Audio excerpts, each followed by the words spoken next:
வணக்கம் வணக்கம் வணக்கம் அன்பு நண்பர்களே, அனைவருக்கும் இனிய வணக்கம்.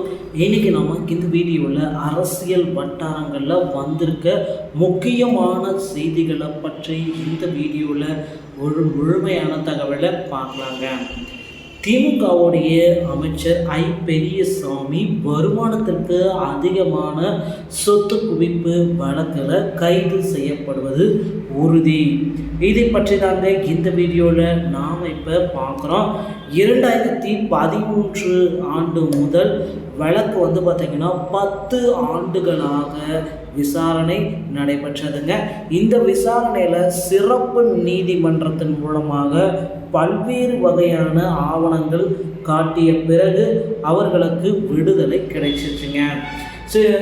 பெரியசாமி தன்னுடைய அதிகாரத்தை பயன்படுத்தி போலியான ஆவணங்கள் குறித்து நீதிமன்றம் அவருக்கு ஒரு சாதகமான தீர்ப்பை வழங்கிருச்சு.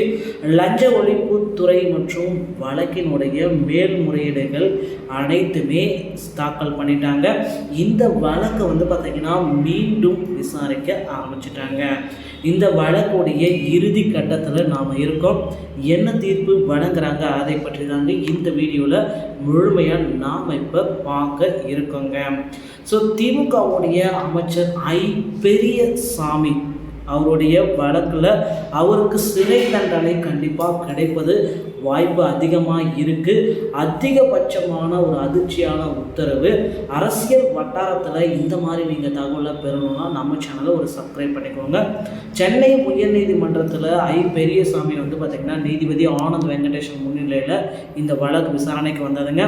வழக்கு விசாரணையில் பார்த்திங்கன்னா பல்வேறு தரப்பு பெரியசாமியுடைய வக்கீல் தரப்புலேருந்து பார்த்திங்கன்னா அவங்களுக்கு நிறைய எடுத்து சொல்லியிருக்காங்க. இந்த வழக்கு முடிந்த வழக்கை ஏன் திரும்பவும் விசாரிக்கிங்க, விடுதலை கொடுத்த இந்த வழக்கிற்கு எதற்காக விசாரணை, ஆல்ரெடி இந்த வழக்கிற்கு போதுமான ஆவணம் சமர்ப்பித்த பிறகு தான் எனக்கு விடுதலையை கொடுத்தாங்க, மீண்டும் எதற்கு விசாரணை, இது இதனால் பார்த்திங்கன்னா மக்களிடையே என்னுடைய பெயர் பார்த்திங்கன்னா அவப்பெயர் ஆகிடும், அதனால் இந்த வழக்கிலிருந்து விடுதலை பண்ணுங்க அப்படின்ட்டு பெரியசாமியுடைய தரப்பில் விவாதங்கள் எடுத்து வச்சிருக்கு.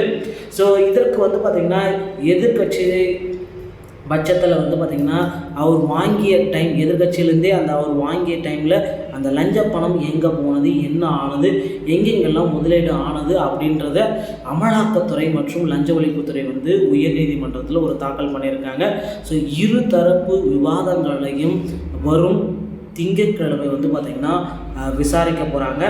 பிப்ரவரி 12 மற்றும் 13 தேதிகளில் பெரியசாமி அவர்கள், அமைச்சர் பெரியசாமி அவர்களுக்கு நிச்சயமாக பார்த்திங்கன்னா ஆதாரங்கள் நிரூபிக்கப்படுமாயின் 2 to 5 ஆண்டுகள் 3 ஆண்டுகள் சிறை தண்டனை விதிக்கப்படுவதற்கும் 50 லட்சம் அபராதம் விதிக்கப்படுவதற்கும் வாய்ப்புகள் இருக்குது. கண்டிப்பாக இதற்குண்டான அப்டேட்டு நம்ம சேனலில் உங்களுக்கு உடனுக்குடன் கிடைக்கும்.